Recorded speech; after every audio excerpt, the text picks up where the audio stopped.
Nous allons évoquer tous ensemble aujourd'hui un film qui n'est attendu par personne pour l'instant et qui devrait l'être. À un moment donné, je pense, ce serait sympa, sachant que le film rentre en tournage normalement pour, je crois, l'été 2023 et une sortie troisième, non, on va dire quatrième trimestre de l'année 2024. Parlons un petit peu du film Blade. Je sais très très bien, on en a déjà parlé et reparlé récemment, mais oui, ce film ne suscite pas un énorme engouement. Il est vrai qu'on entend des petites rumeurs par-ci par-là. Est-ce que le film serait bel et bien R-rated? Donc est-ce qu'il serait un petit peu plus sanglant, ce qui en ferait un film un petit peu unique du côté de Marvel Studios, qui, pour rappel, est détenu par Disney, donc un petit peu plus familial, sachant qu'on sait que le film Deadpool 3 le sera, qu'on sait également que Kraven le chasseur le sera, alors même si ça n'est pas réellement Disney, puisque c'est Sony qui s'en occupe pour Kraven le chasseur, mais là, vraisemblablement, pour Blade, apparemment, il y aurait des rumeurs comme quoi le film serait beaucoup plus sanglant que les dernières idées, les dernières choses qu'on aurait entendues concernant ce petit projet. Et il est vrai que ce personnage, on l'a teasé, et ça vous le savez, depuis 2019, l'acteur a été choisi, près de 4 ans plus tard, toujours quasiment rien, si ce n'est une légère apparition vocale, et attention, spoiler, dans le film Eternals, où justement nous avons le personnage de Dane Whitman, évidemment le love interest du personnage de Cersei, qui s'en va dans une sorte, pas de bibliothèque, mais en tout cas on comprend que c'est dans une sorte de manoir en Angleterre, et il y récupère cette épée d'ébène, si je ne dis pas de bêtises, une épée qui justement donne une certaine puissance, un certain pouvoir à son possesseur, et il devient donc le Black Knight. Par ailleurs, si vous voulez une superbe vidéo en lien avec l'histoire de ce personnage à travers les comics, sachez que Comics Guardian en a fait une vidéo, elle sera en description et maintenant en petit i. C'est magique, la magie de YouTube. Mais donc oui, le fait est que lorsqu'il utilise cette épée qui lui confère une force surhumaine, dès qu'il tue quelqu'un, en fait, il sombre dans une certaine folie. Et au moment où il va prendre l'épée afin d'aller aider Cersei, tu ne sais pas. Et c'est vrai que on se dit, c'est sympa, mais qui a eu l'idée d'écrire ça? Alors nous, on trouve ça stylé, hein. Mais à quel moment le Black Knight, avec l'épée ou non, va faire quelque chose face à un Céleste qui crée des galaxies quand même? Le mec, il se dit, ok, la femme que j'aime a été enlevée par un mec qui fait 3 fois la taille de la Terre, je vais prendre une épée. Qu'est-ce que je vais... Je sais pas, mais je vais la prendre. Ok, moi, je trouve ça stylé, mais est-ce que ça aura un réel intérêt? Je ne sais pas. Mais quoi qu'il en soit, nous ne sommes pas là pour parler de Day Whitman. C'est dur à dire quand tu parles très très vite, mais nous sommes là pour parler de Blade, parce que comme je vous l'ai dit, ce film sort en fin 2024. Alors je ne sais jamais si c'est novembre ou si c'est septembre, puisque c'est soit Deadpool 3, soit Blade à cette date-là.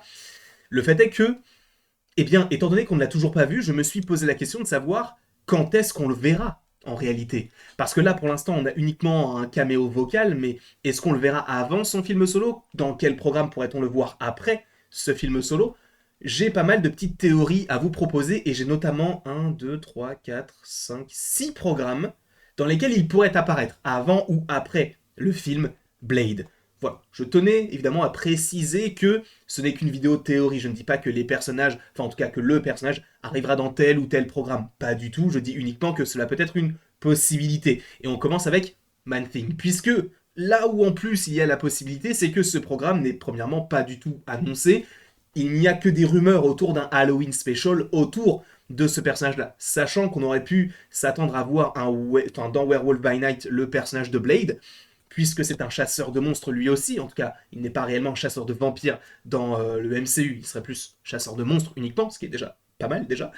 Mais est-ce qu'on ne pourrait pas avoir, eh bien, possiblement la genèse du personnage de Man-Thing, toujours dans un aspect pas forcément noir et blanc, etc., mais un aspect un petit peu plus sombre par rapport à ce que l'on avait déjà eu dans le MCU, et qu'on puisse avoir des petites connexions avec d'autres chasseurs de monstres, et notamment le personnage de Blade. Alors bien évidemment, ce n'est pas forcément ce qu'on attend de ce personnage-là qui aura son film solo. On ne s'attend pas à l'avoir dans un special sur un personnage qui n'est pas extrêmement populaire. Mais l'idée existe, sachant qu'on pouvait se poser des questions concernant le personnage de Werewolf by Night, par rapport au fait que ce soit un chasseur de monstres, etc. Donc peut-être que Man Thing sera même mis en danger par rapport à Blade. Ça pourrait être assez intéressant. Encore une fois, il n'y a pas de special annoncé sur Man Thing, ce n'était qu'une théorie comme quoi ils réfléchissaient à faire un petit peu l'équivalent de ce qu'ils avaient fait par rapport à Werewolf by Night, par rapport à ce personnage de Man Thing. Bien évidemment, ce n'est qu'une rumeur très très très très très minime, tout comme le petit special en lien avec Mephisto, vous le savez ou peut-être pas, mais le personnage de Mephisto devrait vraisemblablement faire son entrée dans le MCU.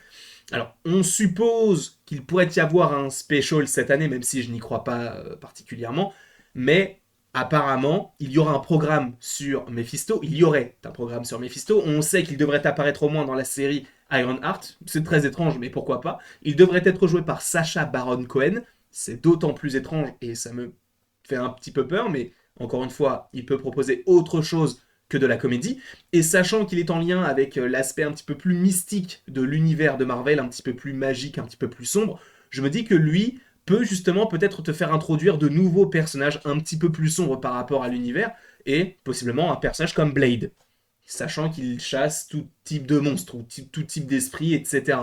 Sachant encore une fois que je suis sûr, non je ne suis pas sûr, ce n'est qu'une théorie, mais j'imagine réellement qu'à un moment donné, après les films Blade, Doctor Strange 3, etc., on aura un film qui s'appellera les Midnight Suns. Je pense sincèrement que cela arrivera, pas maintenant, parce qu'il faut que Secret Wars se fasse, mais je pense que cela arrivera à un moment donné et que Blade sera celui qui chapeautera un petit peu tout cela. Je pense. Peut-être que je me trompe. De plus, bien évidemment, j'avais pensé à Eternals comme troisième projet dans lequel il pourrait apparaître. Bien évidemment, Eternals 2. On sait que le projet pourrait arriver, mais sans Chloé Zhao. Ça partirait possiblement plus sur des bails galactiques, avec le fait qu'il n'y ait plus qu'une seule éternelle sur Terre, qui est donc Sprite, mais qui n'est même pas réellement une éternelle, en tout cas qui ne l'est plus. Donc, est-ce que ça se passerait essentiellement à ce moment, enfin sur Terre ou pas? Je n'en sais strictement rien. Je pense que ça passera à 90% dans l'espace et à 10% sur Terre, avec possiblement un Dan Whitman qui ne cesse de s'entraîner, et peut-être qu'il s'entraîne avec Blade, d'où l'apparition de ce personnage dans ce film Eternals. En réalité, pourquoi pas? Je vais très très loin, mais je me dis que ça peut être une solution par rapport à toute cette équipe-là. Même si, encore une fois, il y en a beaucoup qui sont morts dans cette équipe-là, mais et il y en a qui sont certains à des endroits, d'autres à d'autres endroits. Donc, ça va être assez intéressant de voir comment va évoluer cette équipe-là. Est-ce que Blade pourrait avoir un petit intérêt là-dedans? À voir. Après, là, ça passe plus sur des choses un petit peu plus crédibles, entre guillemets. J'avais pensé à Moon Knight. Moon Knight qui, justement, saison 2, hein, qui devrait avoir une saison 2. Alors, je ne sais pas où vous avez entendu ces rumeurs, etc. Mais Moon Knight saison 2 n'est pas rentré en production, où il n'y a rien hein, pour l'instant. Il n'y a rien pour Moon Knight saison 2. Supposément que la série va arriver, mais à aucun moment il y a un tournage où il n'y a rien. C'est même pas officiel, donc ils ne peuvent pas lancer un tournage de quelque chose qui n'est pas forcément officiel. Là où c'est différent pour du Wonder Man ou du Vision Quest, où on a des photos de tournage, il y a des rumeurs autour. Là, sur Moon Knight, il n'y a strictement rien du tout. Donc, ne vous fiez pas à ces rumeurs qui sont infondées. Pour le coup, là, Moon Knight saison 2, ça devrait arriver, hein, supposément. La saison 1 a plutôt bien plu. Pas pour moi, mais en tout cas, ça devrait possiblement arriver. Et pour le coup, étant donné qu'on part sur un aspect possiblement aussi un petit peu, pas mythologique, mais un petit peu monstrueux, alors est-ce qu'on partirait sur un nouveau variant de Kang, pas forcément joué par l'acteur que l'on connaît, mais par un autre acteur, etc. Est-ce qu'on pourrait partir là-dessus pour une saison 2 à Moon Knight, ou est-ce qu'on pourrait aussi partir sur connexion Moon Knight, Werewolf by Night, ce côté un petit peu plus mystique, et qu'après on puisse partir sur un Midnight Suns? Moi, je ne dis pas non, personnellement. Donc, pourquoi ne pas avoir du Moon Knight, enfin, en tout cas du Blade, dans la série Moon Knight, en tout cas la saison 2. Et là, on va partir sur quelque chose de plus concret également, ce serait Doctor Strange 3. J'entends le fait que dans la scène post-générique numéro 2 de Doctor Strange, nous avons Cléa qui est là, et donc on va dans le monde, la dimension noire. Donc ça partira plus sur un aspect réalité, un aspect magique. Donc peut-être que Blade n'a pas forcément sa place dans ce projet-là, mais en fait, ce que j'imagine, c'est que le film Deadpool, trop n'importe quoi, le film Doctor Strange 3 se déroule, et en fait, à la toute fin, on a une scène où on a Blade qui vient voir Doctor Strange et qui lui dit frérot, j'ai besoin de toi. Alors ça fait peut-être un peu beaucoup parce que Cléa l'a déjà fait, mais je pense que ça peut partir là-dessus et qu'on ait donc une menace beaucoup plus mystique et magique, et cela teaserait donc les Midnight Suns. Je pense que cela peut arriver, je ne dis pas que cela va arriver, mais que cela pourrait arriver, qu'on ait donc une apparition, pas un rôle conséquent, mais une apparition du personnage de Blade dans le film Doctor Strange 3. Et le dernier programme que j'imagine, ce serait Agatha Coven of Chaos. Alors c'est très étrange, mais je pense que l'inverse est plus probable. Je pense que c'est probable le fait que nous ayons Agatha qui soit dans le film de Blade, et pas forcément l'inverse, même si j'aimerais bien que Blade soit dans ce programme-là, mais c'est vrai que Agatha, c'est un personnage qui existe depuis longtemps, qui est lié à la magie, le côté mystique, etc. Et Blade, on sait aussi que son film pourrait se dérouler dans les années 20, et donc une époque où Agatha avait encore le Darkhold, etc., et qu'il y a peut-être d'autres créatures, d'autres sorcières et sorciers qui sont bien implantés dans le monde à ce moment-là, et qu'on puisse justement avoir un combat, entre guillemets, entre Blade et Agatha, que ce soit dans la série Agatha Coven of Chaos ou dans le film Blade. C'est très étrange, mais je pense très clairement qu'il y aura une connexion entre tous ces programmes-là. Alors pas tous. Là où je pense qu'il y a plus de chances, ce serait pour Doctor Strange 3, avec une scène post-générique, et une série sur, enfin la série sur Agatha, ou l'inverse avec Agatha qui est dans le film Blade. C'est très étrange, mais en vrai, c'est comme ça que je vois les choses. Peut-être que je dis n'importe quoi, et c'est fort probable à 90%, enfin 90% des cas, des vidéos que je fais, les théories sont très incongrues, on n'imagine pas forcément ça, de temps en temps ça marche, de temps en temps ça marche pas de plus en plus, hein. Enfin de plus en plus non, mais ça c'est plus qu'il y a plus de pourcentage de chances que ça n'arrive pas plutôt que ça arrive.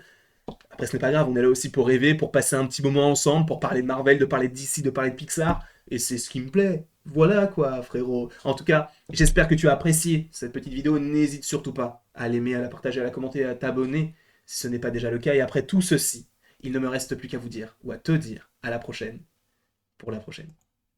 Et bien évidemment, mais que dis-je, tu peux aimer, partager, commenter, t'abonner, si ce n'est pas déjà le cas. J'espère que tu as passé... Enfin, je l'ai déjà dit ça, mais qu'est-ce que je raconte, moi? Vraiment, je deviens vieux. Enfin, je me deviens vieux. Je n'ai rien contre les vieux. Mais je perds la boule, on va dire. Voilà. Mais j'espère que vous avez passé un bon moment en ma compagnie et passé une très belle journée.